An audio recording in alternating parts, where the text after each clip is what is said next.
Greetings, friends and family, beloved community of Princeton United Methodist Church. Grace and peace of the Lord Jesus Christ be with you. I'm here to give you another update around the coronavirus COVID-19 situation in which we find ourselves right now.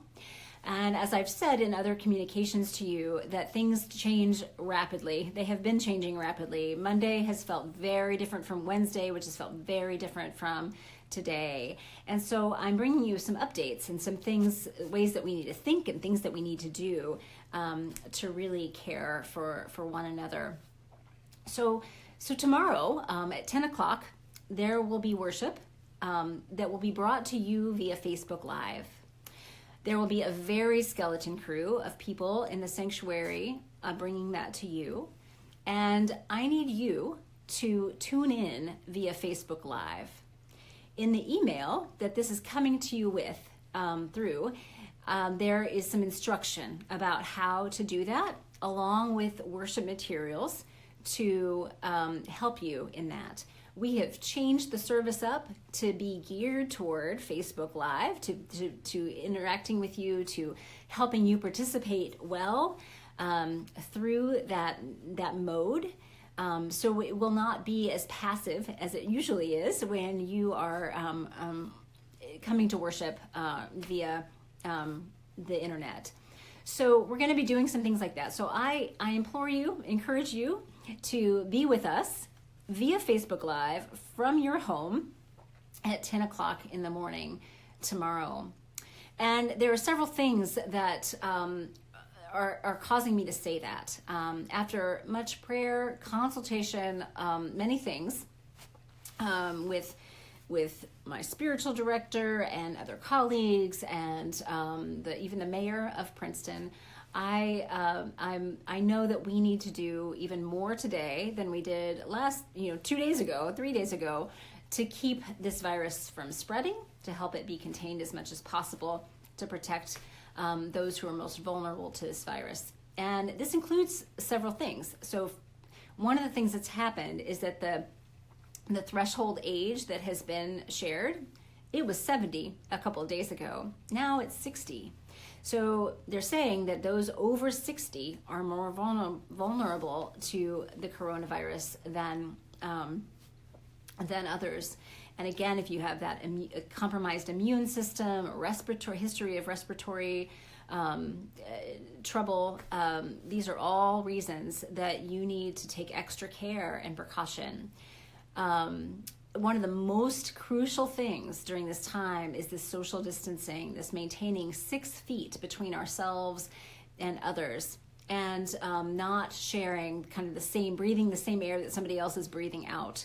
That's one of the most important things. So getting outside, doing things outdoors is really a wonderful way to help through this time.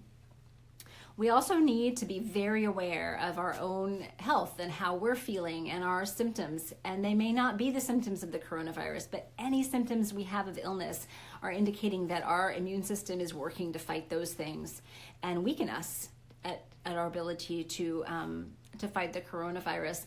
And we need to be aware that even our symptoms, even if we know that it's allergies or something else, we really don't know that entirely. And neither do the people around us. And so our symptoms can make other people just anxious, even if they aren't going to make somebody else sick. This also goes for our whole households. We need to think of our households as kind of a unit together. So in your own household, you may not be keeping that 6 feet distance, because how can you? I know in my house, I have a 5-year-old who's not going to be able to stay 6 feet away from me at all times. So we know that in a household, there's no keeping it from one person from another.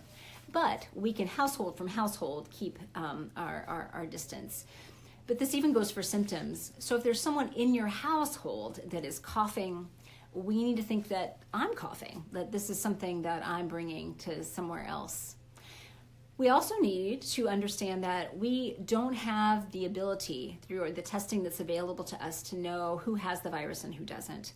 So I need to think, like, I may be carrying the virus, and that I can be exposing without me knowing to somebody else around me, and vice versa, that somebody that I'm near could have the virus and not know it, and could be sharing it with me, which could then in turn help me share it with other people too. So the social distancing is extremely important. And if you feel sick or have symptoms, or someone in your household does, we need to stay home.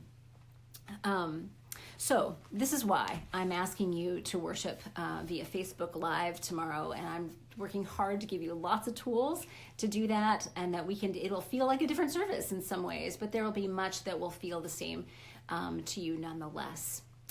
Now, at the same time, I know that the coronavirus is one major factor that is really oppressing us right now. I also know that anxiety and fear, maybe desperation, feelings of isolation and loneliness are huge among us right now. And I know that many of us have tools to deal with that, and are, pulling up our reserves to try to wade through all the things that we're feeling. But some of us are actually very vulnerable to these other things as well. And so for that reason, there is some very limited space in our sanctuary tomorrow for those of you who are experiencing extreme levels of anxiety and fear and isolation, and feel a really deep, crucial need to see someone face to face, to be in our sanctuary, to have a space where you can kind of reconnect in ways that will help you lower your anxiety and fear and isolation levels. Because these things are also things that attack our immune system. Anxiety and stress and fear weaken us, and we need space to be able to gain strength around that too. So if you are a healthy person, if you are in a vulnerable place because of your particular reasons for susceptibility to the coronavirus, I need you to stay home. If you're a healthy person, I mix this up. If you are somebody who is vulnerable to the coronavirus because of your age, because of your health, because of your immune system, because of your proximity to people who are compromised in those ways where the coronavirus is particularly attacking, you definitely need to stay home. Like, we won't let you in the sanctuary. If you are a healthy person and you have an inclination to come to worship, but you're also healthy in the sense that you have those resources and abilities to deal with the struggle, from a healthy place, mentally and spiritually and emotionally, then I need you also to stay home, so that we can give our very limited space to people who are in neither of those other two categories. So we don't want a gathering of any more than about 20 people tomorrow. So if you are not feeling a desperate need to be there, please don't come. In fact, if we had 0 people in our worship space, other than those of us who are creating worship, that's okay. I'm not looking to gather a crowd. I'm not looking to gather people together other than those who are most in risk because of not doing that. Okay, so I hope that's clear. I'm going to write this down to you in the email that I'm sending as well. But I want you to know that we, again, are holding together. I am holding together this tension of needing to be a good community partner and bringing all of our resources together to wade through, to navigate through this really difficult time, and knowing that the time apart is temporary and we will get to come back together soon. And I know that there are other forces at work that are as dangerous, if not, as dangerous. They are as dangerous as this disease that's attacking our whole infrastructure right this second. So I'm trying to hold this together, and that's tricky. it's really tricky. And I know that clarity is really important, and that I'm adding a little bit of ambiguity into the system. So if you have any questions, if you are wondering what I'm saying, if you anything, please contact me and ask me. My phone number will be in the email that this is attached to, and you can text or call or email or whatever it is you need.